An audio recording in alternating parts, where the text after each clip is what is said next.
Hello students, today we will discuss poem number 2, an elementary school classroom in Islam. But before explaining the poem, I would like to tell you something about the poet.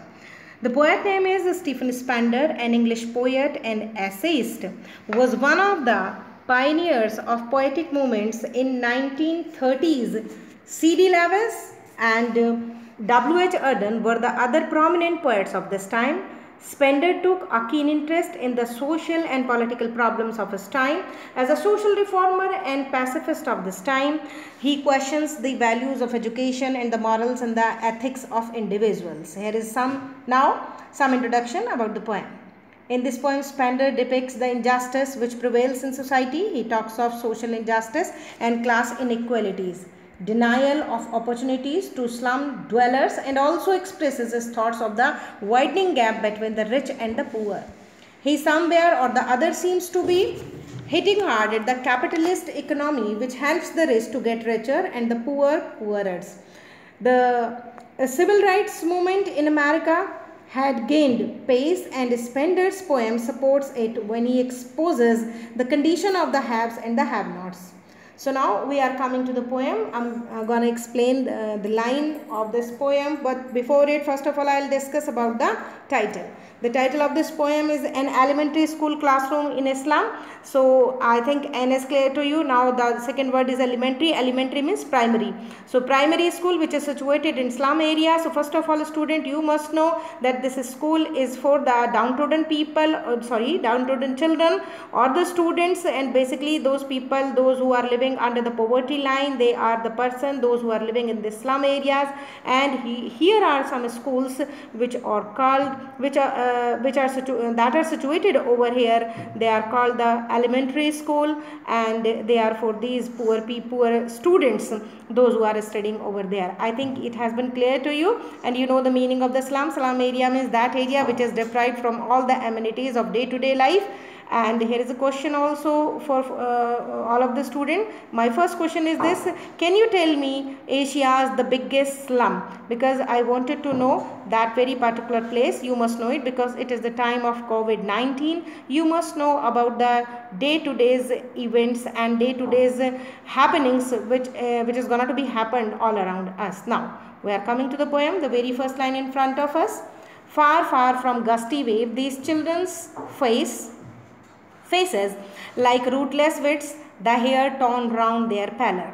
So the children of slum areas are referred here, and their faces are pale and covered by their unkempt hair. They display absence of enthusiasm and far from removed from a vibrant, secure life. Why the vibrant, secure life? Because we know it, the children, those who are studying over there, they are the downtrodden students, they are the downtrodden people, children are there, so they don't have the proper facilities in their life. That's why their faces are without any enthusiasm and vibrant security of life. So the poetic device has been used by the poet over here is, first of all, far, far from. Far, far from is alliteration over here, and alliteration, the spelling of alliteration is ALLITERATION. This question can come in your board examination, because many times I have also seen in your board question paper that this question has been printed over there, or they are asking this question,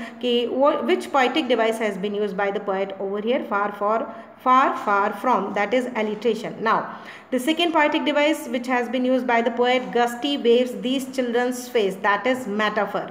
Once again I am repeating, gusty waves, these children's face, that is metaphor. And now like rootless weeds, here is simile, because the word like has been used over here, so it is simile.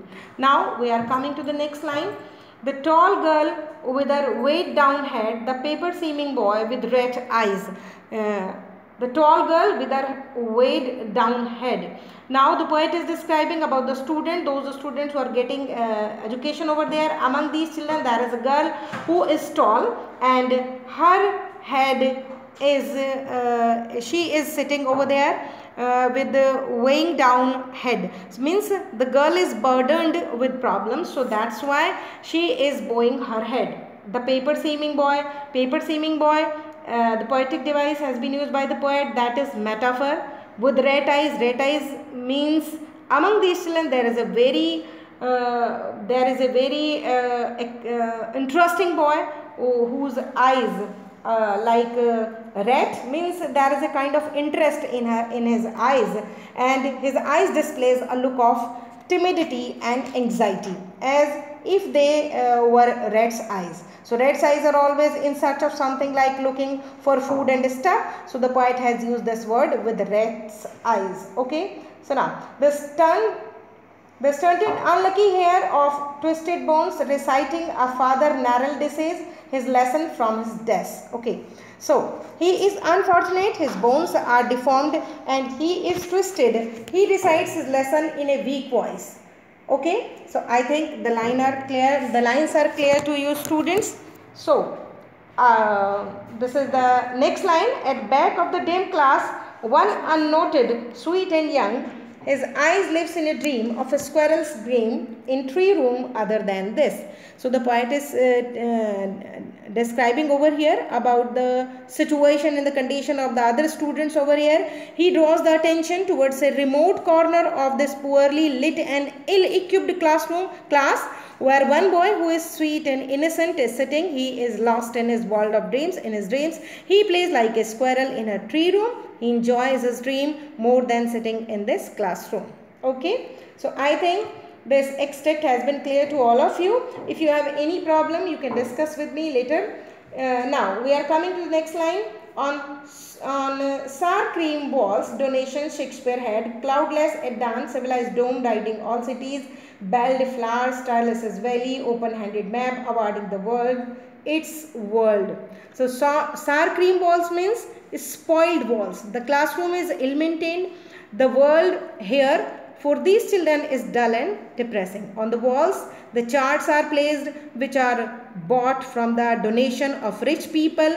Means donation is not placed over here, but the wall and the condition of the wall is repaired and maintained with the donation which is given by the rich people of the country or the society or this particular area, so that these walls or these schools can be maintained. So Shakespeare said, cloudless dawn at dawn, civilized dome, riding all cities. A portrait of Shakespeare is placed also here. A scenery with a clear sky at dawn time is also placed over here, and also a picture of civilized dome which is taller than all the other buildings. So civilized dome has been used by the poet here as a poetic device, and that is poetic device is transferred epithet, because dome is not civilized, but the people who made it, they were civilized. So transfer epithet जो बच्चे जानते हैं transfer epithet का क्या meaning है उनके लिए बहुत ईजी है, बट जो बच्चे नहीं जानते मैं उनके लिए बता दूं. Transfer epithet is also one of the poetic devices, and इसको हम कैसे जानते हैं, कैसे समझते हैं कि जब हम किसी non living और living things, especially I would like to tell you, जब हम लिविंग थिंग्स के एडजेक्टिव को उठाकर नॉन लिविंग थिंग्स के एडजेक्टिव के साथ जोड़ देते हैं तो वो वहाँ पर ट्रांसफर्ड इपिथेट हो जाता है. जैसे हम कह रहे हैं यहाँ पर डोम, सिविलाइज्ड डोम, तो डोम सिविलाइज्ड नहीं होती क्योंकि डोम्स तो एक नॉन लिविंग थिंग्स है. सिविलाइज्ड कौन होता है? सिविलाइज्ड, जो सिविलाइज्ड है वो हमारी लिविंग थिंग्स है, वो ही हमारी वो पर्सन्स हैं, वो पर्सन सिविलाइज्ड होते हैं. इसीलिए हमने सिविलाइज्ड को डोम के साथ जोड़ा है, इसीलिए यहाँ पर ट्रांसफर्ड इपिथेट हो गया. यानी हमने नॉन लिविंग थिंग्स को हमने जोड़ दिया है, एसोसिएट कर दिया है किससे? लिविंग थिंग्स के एडजेक्टिव से. सो लिविंग थिंग के एडजेक्टिव को नॉन लिविंग थिंग्स के एडजेक्टिव्स के साथ एसोसिएट करने की वजह से यहाँ पर ट्रांसफर्ड इपिथेट हो गया है. Now the second is riding all cities. Here is the figure of speech metaphor, and now the next line is belled flowery tireless valley, open-handed map, awarding the world its world, and yet for these children these windows not this map, their world where all their futures painted with a fog. Okay, so Balflari, Tireless Valley. So Tyrol is a place in Europe, and Tireless is the person or the people who live there in Tyrol. And Tyrol has lots of mountains, and between them are valleys and contain many flowers, and these flowers are bell shaped. That's why the poet has used over here belled shaped or belled flowers. Okay, so now open-handed map. Open-handed map means the welcoming of the viewer to explore in whatever is made in it. Okay, I think it has been clear to you. So next is open-handed map, the poetic device. Poet has been used over here, that is metaphor. Okay, so we come to the next line, and awarding the world, its world, and yet for these children, these windows, not this map, their world, where all these future painted with a fog. So the poet is describing over here, avoiding the world, its world, means the children, those who are living over there, they have their own world, and for this small world we are providing another world that is has taken shape in map, or different kind of things are over here on the walls, and the children are watching them, and they think that this is the another world and they are living in the another world. So where all their future fainted with a fog. So the offering a map of the world is also that is hung on the wall. This open-handed map offers bounty only to those who already have things in the abundance. But the children, those who are living over there, they don't have anything, or they don't have any kind of benefit from these maps, from the map of the world, which has been that has been hung on the wall.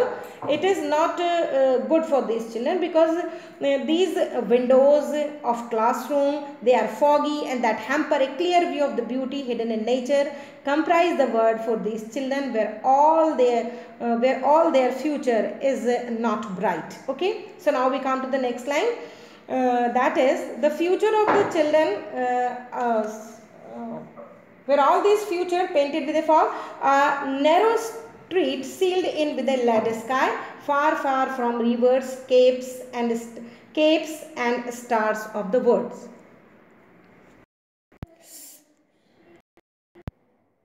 Now students, page number 2. A narrow street sealed in with a lead sky, far far from rivers, capes and stars of the world. The lives of these children are confined in the narrow streets of the slum, where dirt and filth reign supreme. These children lead an existence of disease and despair within those narrow streets, cut off from a better life by a dull sky.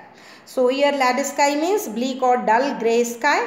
And now I am asking you once again the second question, that is the stars of words. You have to explain me what is the meaning of, or you have to explain this stars of the word, why poet has used these words in this line, that is stars of words. So surely Shakespeare is wicked.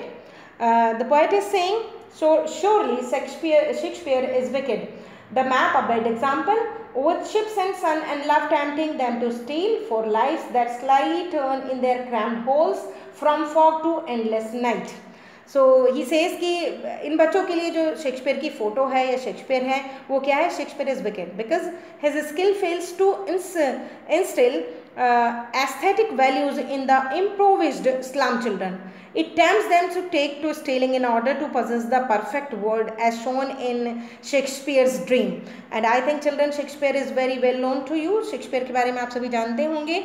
Shakespeare 16th century के एक बहुत ही famous dramatist, poet and actor के रूप में English literature में जाने जाते हैं, और उन्होंने बहुत सारी पोएम्स लिखी हैं, बहुत सारे ड्रामाज लिखे हैं.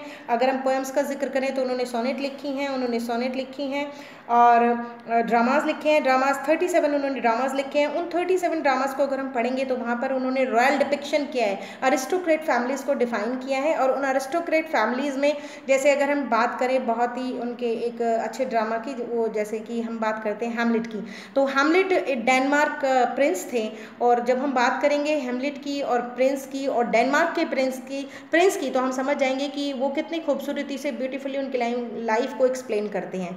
तो इस तरीके से ये चीज़ें केवल शेक्सपियर के ड्रामाज में तो चल जाएंगी, बट अगर हम if we are depicting all these royal and aristocrat life in the people, in the life of these children, those who are downtrodden, those who don't know the ABC of Shakespeare, and they don't have any interest. And basically again and again, if the teacher like me are going to these schools and they are saying, you know about the Shakespeare, you know about the Wordsworth, you know about the Shelley, you know about something other poets, so they will say no, we don't know, because they don't have any preconception. So that's why the picture of Shakespeare and the map which has been hung on the wall of these children walls, these are not good, because they are not creating the perfect picture in front of them.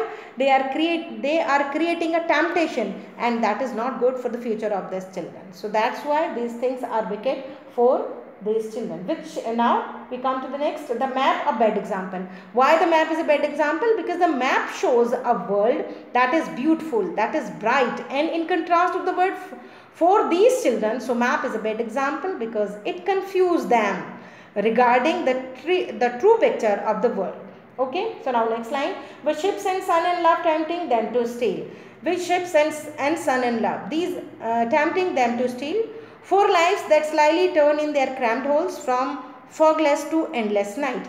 The words that has been used by the poet, ship, son and love. These are the symbolic words over here, and these are the symbol of joy, brightness of life, which these children are deprived of. In order to reach out of the world beyond, these children are sometimes tempted to adopt wrong methods to get their dreams fulfilled. So that's why the poet is not in the favor that the picture of ships, the picture of sun, the picture of love, the picture of sun should be given over there, because these are tempting to these children to come outside and do the wrong things to get all these things in order to make their life perfect. Now we come to the next line. For lives that slyly turn in their cramped holes, the life of these children turn and twist in their cramped holes. Their entire life and struggle for sustenance goes unnoticed in their small dirty rooms. So from fog to endless night, the expression describes the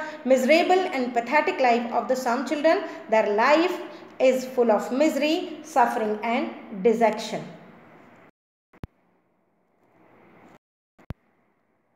So here is the next extract. Students on their slag heap, these children were skins peeped through by bones and spectacles of steel, with mended glass like bottles, bits on stones. All of their time and space are foggy slums, so blot their maps with slums as big as dome. So now here children, the poet is describing about the condition of these children, those who are living in the heap of dirt. They are so thin that it appears as if their bones are peeping through the thin cover of their skin. They wear discarded spectacles that have been curiously mended. The glasses of their spectacles look like pieces of broken bottles lying scattered on stones. Here poet feels a kind of frustration, and his frustration reaches its peak when he suggests that since the entire life of these children is restricted with their hazy slum, the beautiful scenic graphics in the map on this classroom wall should be blotted. Instead, they should bear pictures of slums which are massive and scary like doom. I think the explanation is clear, but once again I am also giving you the small expressions of the words which has been given in this extract.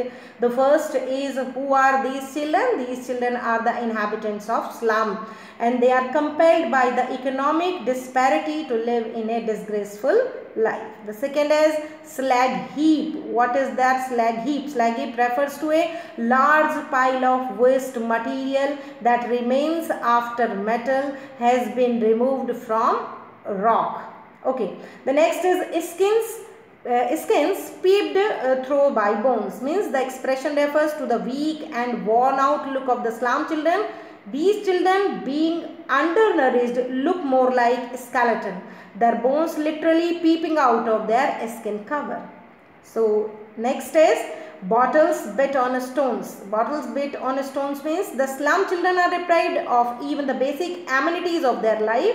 Their life is shattered and broken like bits of bottle on a stone.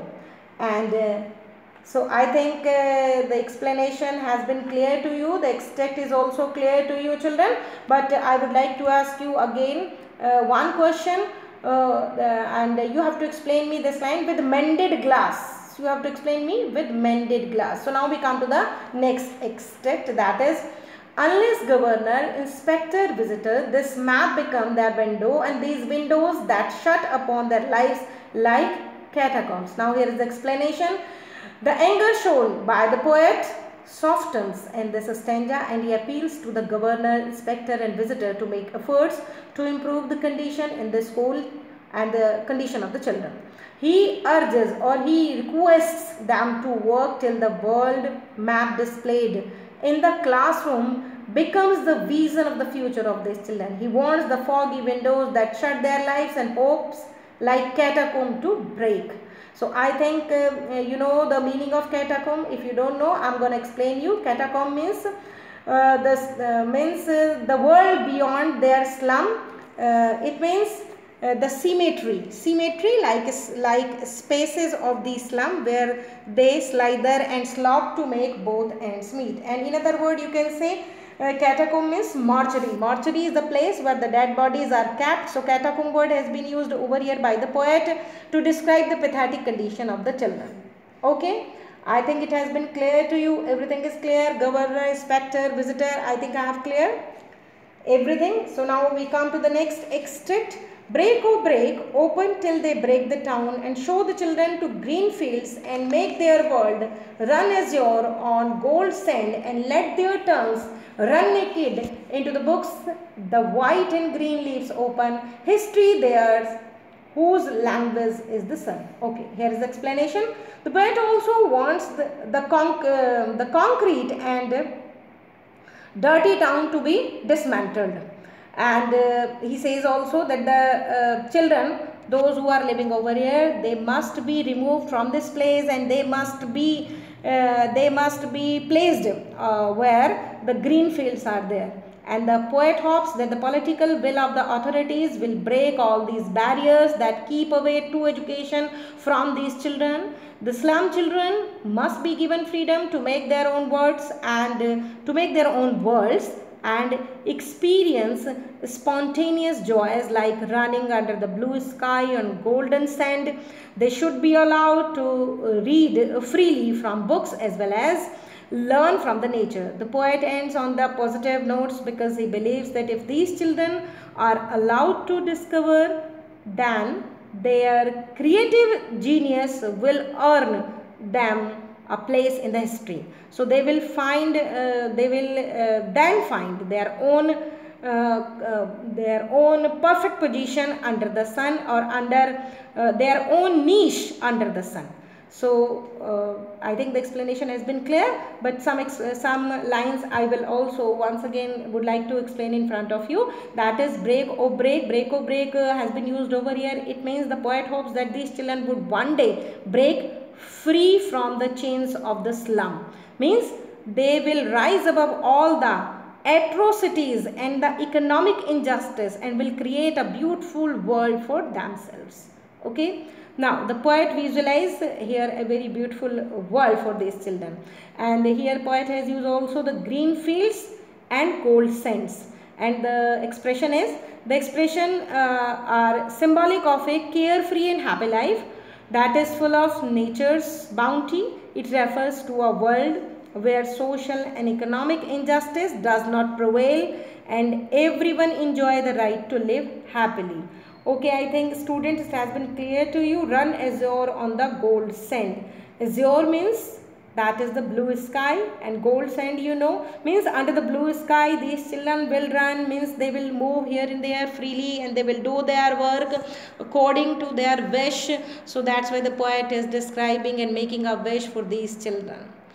Now let their tongue run naked into books, means the poet strongly feels that the lives of these children will be very miserable and unfulfilled unless they are educated. So thus he wishes that these children be exposed to the world of books. They should be educated so that they can break themselves free from the confines of the slum. Now in the end he has used a very beautiful word, and that is sun. So sun is the symbolic of grace and light of God, and here it refers to the light of education, because sun is also, according to the Hindu mythology, is considered the living God. And we can't say according to the Hindu mythology, but because we know in day-to-day life there is a great importance of sun in our life, so that's why we all can say that this is a kind of God for us. So here it refers to the light of education. The poet strongly feels that it is the only education who can transform the world. So that's why poet is strongly in the favor of the education of these children, those who are living over there. They must get all these practical knowledge under the sun, near the valleys, or in the valleys, or on the golden sand, or nearby the rivers, because if we are depicting all these words only in the book, they can only understand, yes, this is the river, but if we are carrying them to that very particular place where are the green fields, the mountains, and everything that is regarding to the nature have been placed over there, so they can easily understand. Because if we go into the lap of the nature, most of the learning a student or a child can learn himself, because nature is the best teacher for us. That's all about the end of this poem. It has been completed, students. Now on the next turn I will provide you the explanation of the next chapter. So students, if you have any problem or the queries or the questions, so please note it down, and I have also provided you my notes. Just read them. I think now the poem will be clear to you, and when you have sufficient amount of questions, so please write on or text on WhatsApp group. I'll give you the answers. So till then, everyone, bye bye, and stay home, and make your life healthy, and bye bye everyone. That's all.